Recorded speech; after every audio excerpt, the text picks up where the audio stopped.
Carl Jung, l'un des esprits les plus brillants du XXe siècle, a renversé bien des idées reçues avec une phrase qui, encore aujourd'hui, résonne comme un défi lancé à notre conception du temps. La vie commence véritablement à 40 ans. Une affirmation audacieuse, presque provocante, qui interpelle une société souvent obsédée par la jeunesse et qui pousse chacun à repenser sa propre trajectoire. Dans cette vision, les 40 premières années ne seraient qu'un prélude, une préparation minutieuse pour ce qui vient ensuite. Mais qu'entendait-il par là? Et pourquoi une telle vision s'oppose-t-elle radicalement à ce que l'on nous enseigne sur le passage du temps et sur le vieillissement?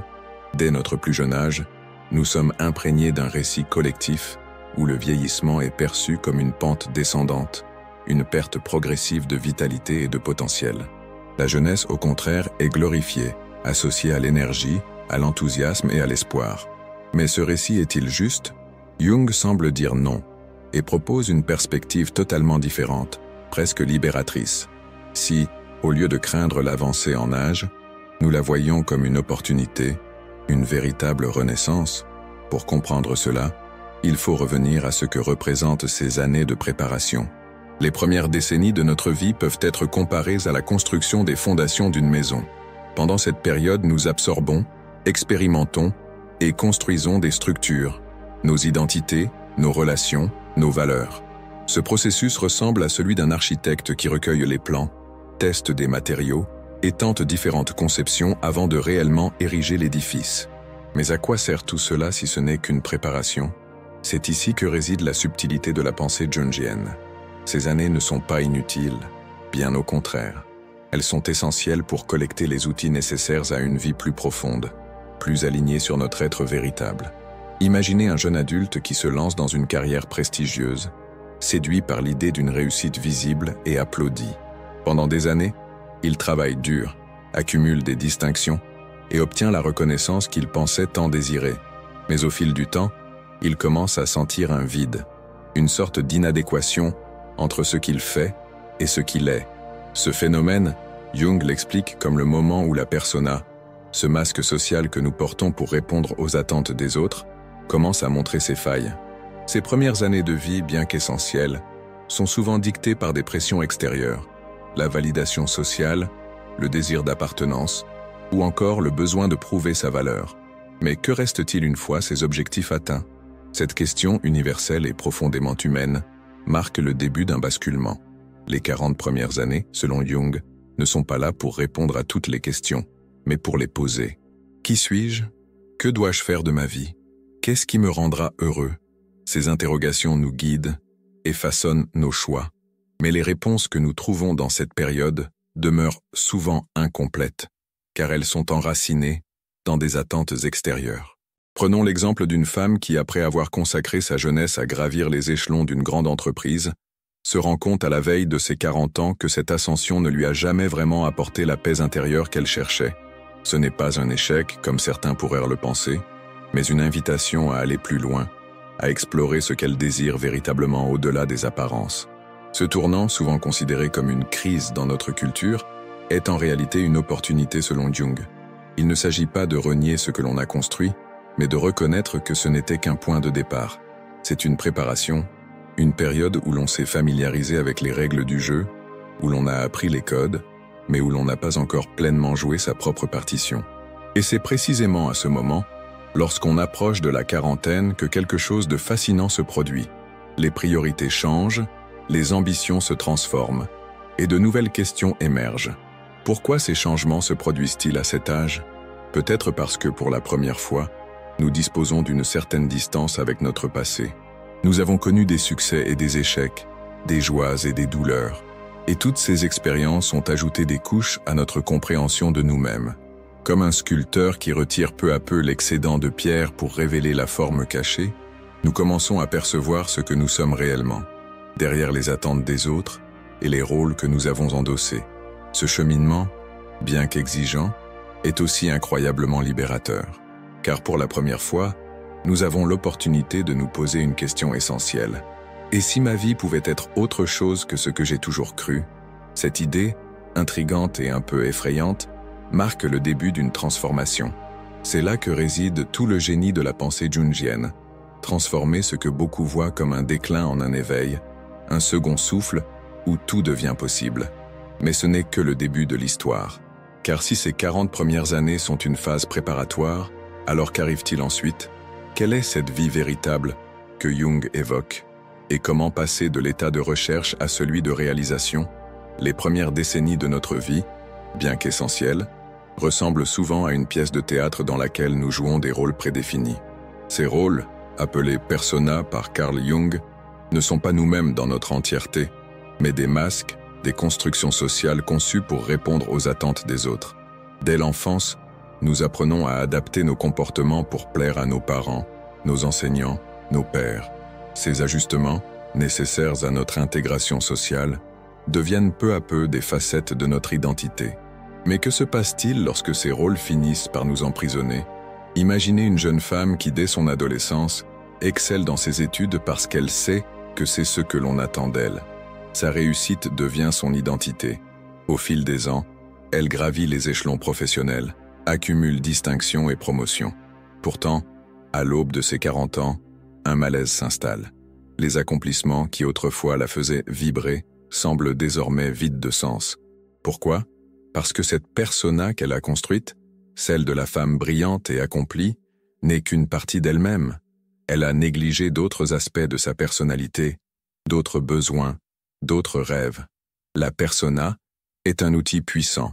Elle nous aide à naviguer dans le monde, à tisser des liens, à nous faire une place.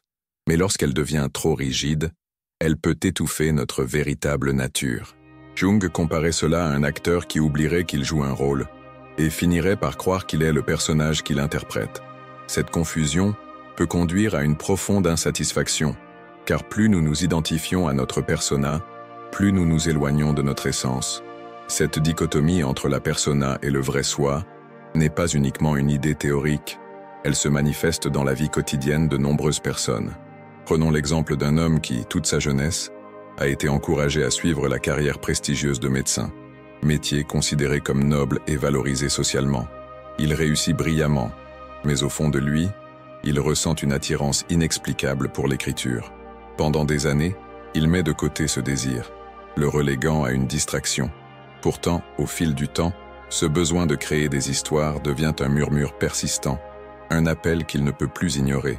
Cette tension entre son rôle de médecin et son aspiration à être écrivain illustre parfaitement le conflit entre la persona et les désirs profonds. Les premières années de vie, bien qu'essentielles pour établir des bases solides, sont donc souvent marquées par une quête extérieure. Construire une carrière, trouver une place dans la société, répondre aux attentes de nos proches. Ces efforts, nécessaires pour nous définir, peuvent néanmoins nous éloigner de notre véritable chemin. Ce paradoxe est particulièrement visible dans nos choix de vie.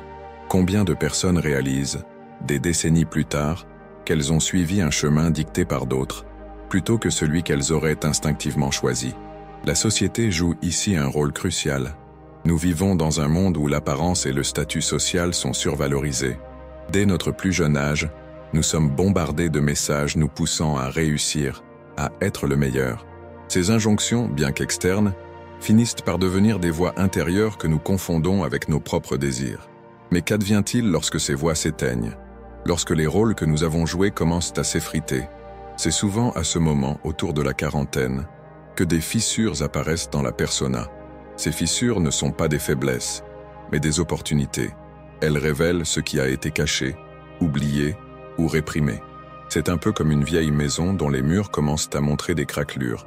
Ces défauts, loin d'être un signe de déclin, sont une invitation à rénover, à reconstruire sur des bases plus solides. Mais cette reconstruction demande du courage, car elle implique de revisiter des parties de nous-mêmes que nous avons peut-être ignorées ou reniées. Jung appelait ce processus l'intégration de l'ombre. L'ombre, dans sa terminologie, représente tout ce que nous avons rejeté de nous-mêmes, que ce soit par peur, par honte ou par conformisme. C'est un concept universel. Chacun de nous possède une part d'ombre, ces aspects que nous préférons cacher. Par exemple, une personne perçue comme constamment gentille et serviable pourrait cacher en elle une colère profonde, une frustration qu'elle n'a jamais osé exprimer. Ignorer cette colère ne fait pas disparaître l'ombre. Au contraire, cela renforce son pouvoir. L'intégration de l'ombre n'est pas un processus facile, Cela demande de l'honnêteté, de la vulnérabilité, et parfois même de la douleur, mais c'est également une étape essentielle pour se reconnecter à soi-même.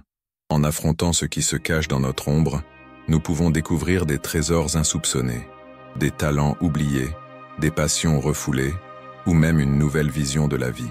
Ce voyage intérieur, bien qu'inconfortable, est profondément transformateur, car une fois que nous commençons à accepter notre ombre, nous pouvons enfin dépasser la persona.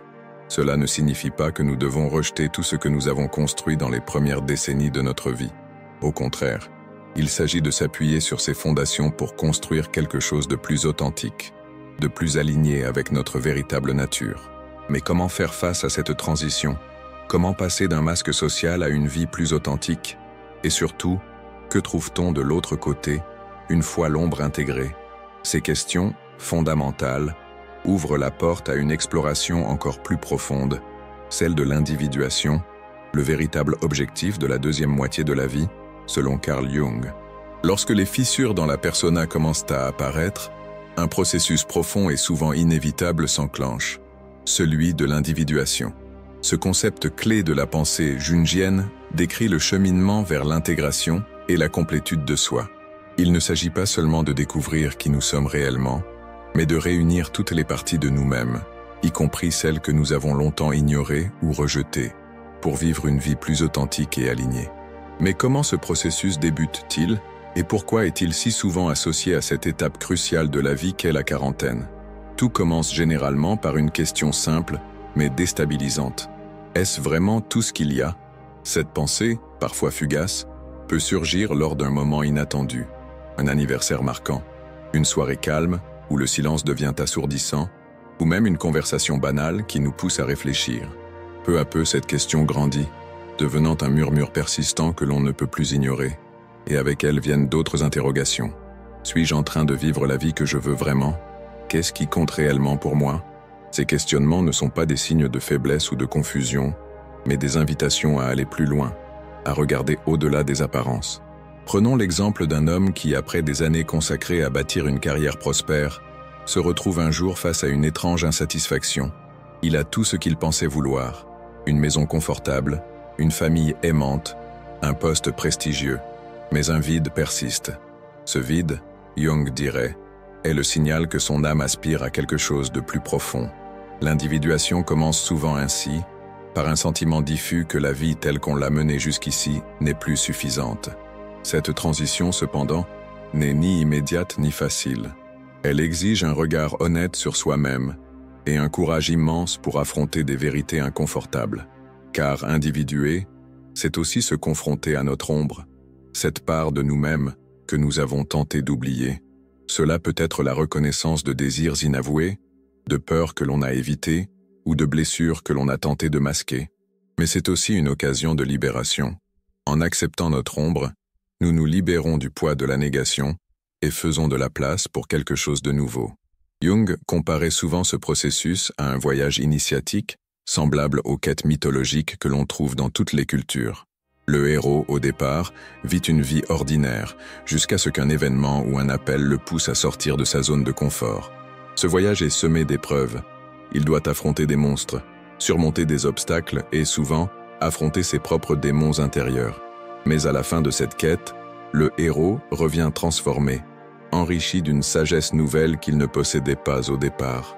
De la même manière, l'individuation est un voyage intérieur qui, bien que difficile, promet une récompense inestimable, la découverte de notre vrai soi. Ce processus ne se fait pas dans un vide. Il est souvent déclenché par des changements extérieurs, un licenciement, une rupture, la perte d'un proche.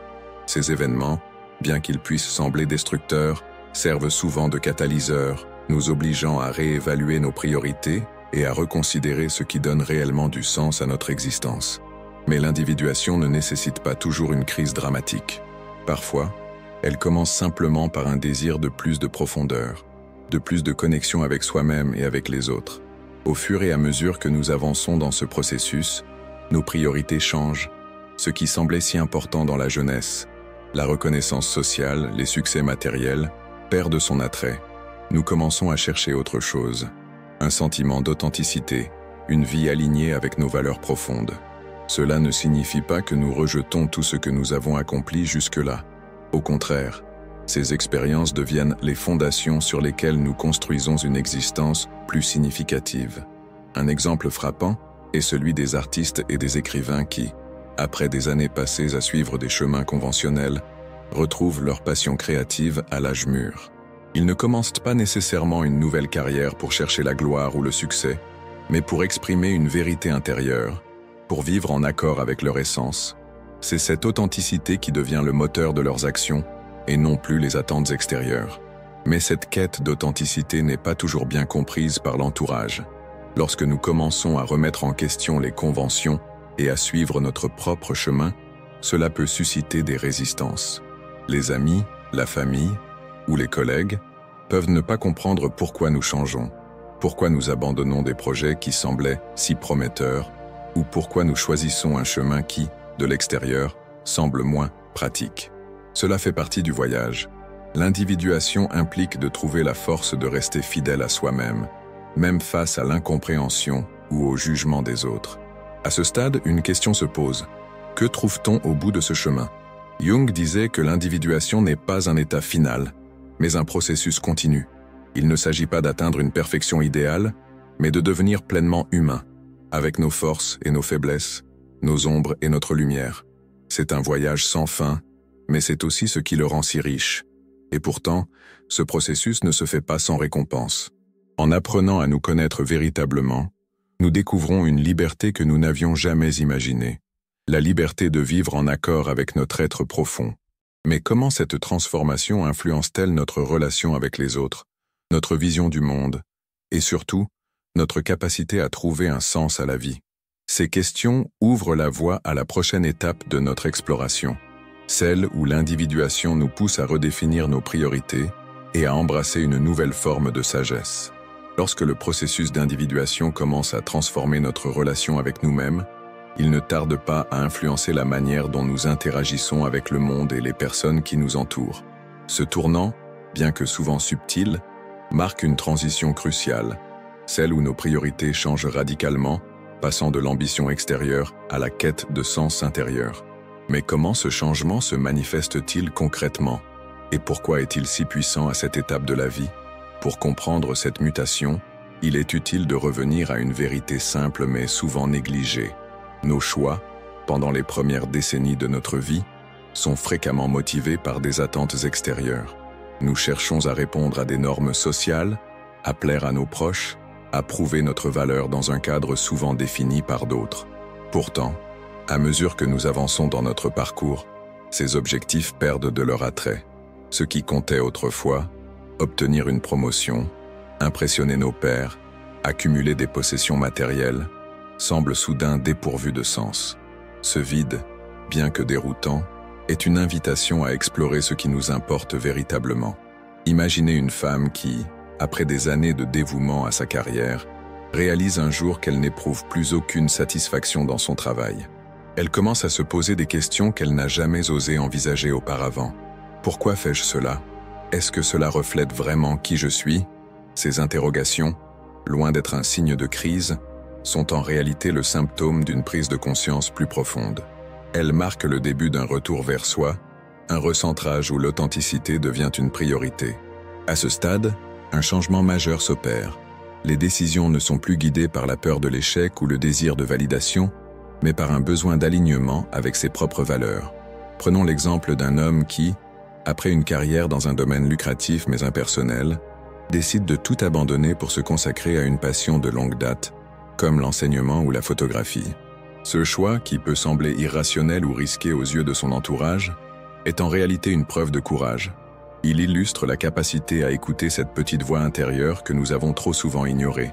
Ce recentrage ne concerne pas seulement les choix professionnels ou matériels. Il affecte également nos relations. Lorsque nous commençons à vivre en accord avec nos véritables désirs, nous devenons plus authentiques dans nos interactions avec les autres. Les relations superficielles, basées sur la convenance ou l'intérêt mutuel, perdent leur attrait. À leur place, nous cherchons des connexions profondes, des échanges où la vulnérabilité et l'honnêteté peuvent s'exprimer pleinement. Un exemple frappant est celui d'une personne qui, après des années à maintenir des amitiés par habitude ou obligation, décide de réévaluer son cercle social. Ce processus peut être difficile, car il implique parfois de laisser partir des relations qui ne correspondent plus à nos valeurs ou à notre vision de la vie. Mais c'est aussi une occasion de créer de nouveaux liens, plus riches et plus significatifs. Ces relations, bâties sur une base de respect mutuel et de compréhension, deviennent une source de force et d'inspiration. Mais ce n'est pas tout. Ce recentrage sur l'authenticité modifie également notre rapport au temps.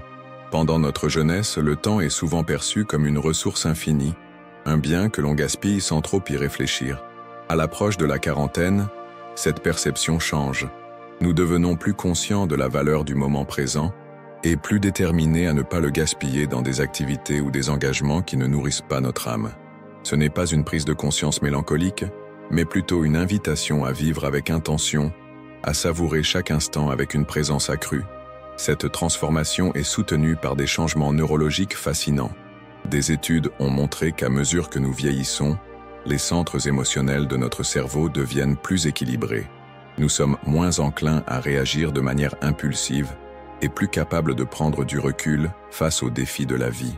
Ce calme émotionnel nous permet d'aborder les décisions avec plus de clarté, en nous concentrant sur ce qui compte vraiment. Prenons l'exemple d'une personne confrontée à un conflit familial complexe.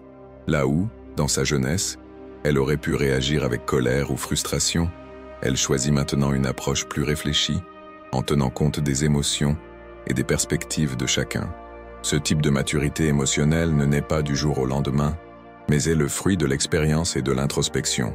Et pourtant, ce chemin n'est pas toujours linéaire. Vivre avec authenticité peut être inconfortable, surtout lorsque nos choix défient les attentes de la société ou de notre entourage. Mais c'est précisément cet inconfort qui nous pousse à grandir. En osant être fidèles à nous-mêmes, nous découvrons une force intérieure que nous ne soupçonnions pas. Alors, où ce chemin nous mène-t-il? Si l'individuation nous aide à intégrer nos ombres et à aligner nos choix sur nos valeurs, quel est l'impact ultime sur notre vision de la vie et de la mort? Et comment cette quête d'authenticité continue-t-elle à évoluer à mesure que nous avançons dans la seconde moitié de notre existence? Ces questions, à la fois profondes et universelles, ouvrent la voie à une réflexion encore plus riche sur ce que signifie vraiment vivre une vie pleine de sens. Au fur et à mesure que nous avançons dans ce processus d'individuation, une vérité fondamentale se dessine. Il ne s'agit pas simplement de se réaliser soi-même, mais de trouver un équilibre entre ce que nous sommes à l'intérieur et la manière dont nous interagissons avec le monde extérieur. Ce chemin, bien qu'exigeant, nous ouvre à une perspective nouvelle, celle d'une vie vécue non pas selon des standards imposés, mais en accord avec nos aspirations les plus profondes. Vivre avec authenticité, ce n'est pas seulement se libérer des attentes extérieures, mais aussi accepter toutes les facettes de notre être, y compris les plus complexes. Cela signifie embrasser nos forces et nos faiblesses, nos succès et nos échecs, et comprendre que chacun de ces éléments a une place dans notre histoire. Cette acceptation complète de soi nous permet d'accéder à un sentiment de paix intérieure, une sérénité que les quêtes superficielles de la jeunesse ne peuvent jamais vraiment offrir. Un aspect essentiel de cette étape est la transmission. À mesure que nous avançons dans notre voyage, nous devenons naturellement attirés par le désir de partager ce que nous avons appris avec les générations suivantes. Cela ne signifie pas forcément un enseignement formel, mais peut se traduire par des conversations significatives, des gestes de mentorat, ou simplement par l'exemple d'une vie bien vécue. Ce partage, loin d'être un acte de renoncement, est une manière de donner un sens plus profond à notre existence. Prenons l'exemple d'un grand-père qui, après avoir traversé les turbulences de sa propre vie, transmet à ses petits-enfants des leçons qu'il a apprises à travers ses erreurs et ses réussites. En racontant son histoire avec honnêteté, il ne leur offre pas seulement des conseils, mais aussi une preuve vivante que la croissance personnelle est un processus continu qui ne s'arrête jamais. Cette transmission crée un lien intergénérationnel précieux, renforçant le tissu de la famille et de la société dans son ensemble. Dans cette quête d'authenticité et de sens, il est également important de reconnaître le rôle de la gratitude. Lorsque nous prenons conscience du chemin parcouru, des défis surmontés et des transformations opérées, nous réalisons à quel point chaque expérience, même les plus douloureuses, a contribué à notre évolution. La gratitude ne signifie pas ignorer les difficultés, mais plutôt les intégrer comme des éléments essentiels de notre voyage. Alors que nous approchons de la fin de cette réflexion, une question se pose. Comment cette transformation intérieure influence-t-elle notre vision de la vie et de la mort? Jung croyait que l'individuation ne se limitait pas à une quête personnelle, mais qu'elle nous préparait également à affronter l'inconnu avec dignité et acceptation. En acceptant toutes les facettes de notre être, nous devenons plus capables d'accueillir la fin de la vie non pas comme une tragédie, mais comme une transition naturelle dans un cycle plus vaste. Ce voyage, bien qu'unique pour chacun, est universel dans son essence. Il reflète ce que signifie être humain, chercher, tomber, se relever, apprendre et finalement, embrasser la totalité de ce que nous sommes.